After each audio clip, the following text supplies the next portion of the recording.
जैसलमेर के राजमथई में रसूखदारों का कहर, गोचर भूमि पर कब्जे का मामला। ग्रामीणों ने आज दोपहर 1 बजे जिला कलेक्टर को सौंपा ज्ञापन।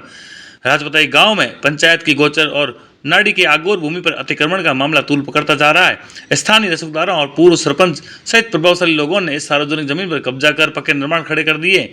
यह भूमि पारंपरिक रूप से मवेशियों के चारे और पानी के लिए उपयोग में आती रही है। ग्रामीणों का आरोप है कि वे वर्षों से प्रशासन को शिकायत कर रहे हैं, लेकिन अब तक कोई ठोस कार्रवाई नहीं हुई है। ग्रामीण भंवर सिंह ने बताया कि कोर्ट से पत्र आने के बावजूद जिला कलेक्टर ने केवल आश्वासन दिया, कार्रवाई नहीं की। हम आज तीसरी बार जिला कलेक्टर के सामने पेश हुए। इससे अन्य लोगों को भी अतिक्रमण के लिए प्रोत्साहन मिल रहा है। अब यह मामला राजस्थान हाईकोर्ट तक पहुंच गया है। कोर्ट ने प्रशासन को निर्देश किए हैं कि शिकायतकर्ता की सुनवाई कर नियमानुसार कार्रवाई की जाए और अतिक्रमण हटाया जाए। यदि शीघ्र कदम नहीं उठाया गया तो गांव की समस्त सार्वजनिक भूमि संकट में पड़ सकती है।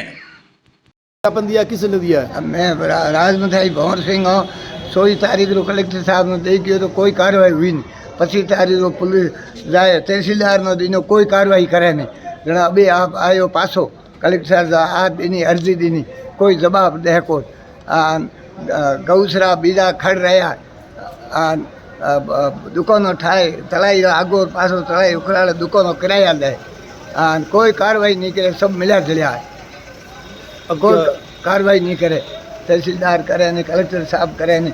ये हमें पेल 5 बार तो पेल आ गया था। अभी हाईकोर्ट ऑर्डर आया, बीजो फरव है 2 बार आ गयो, कोई कार्रवाई नहीं करे।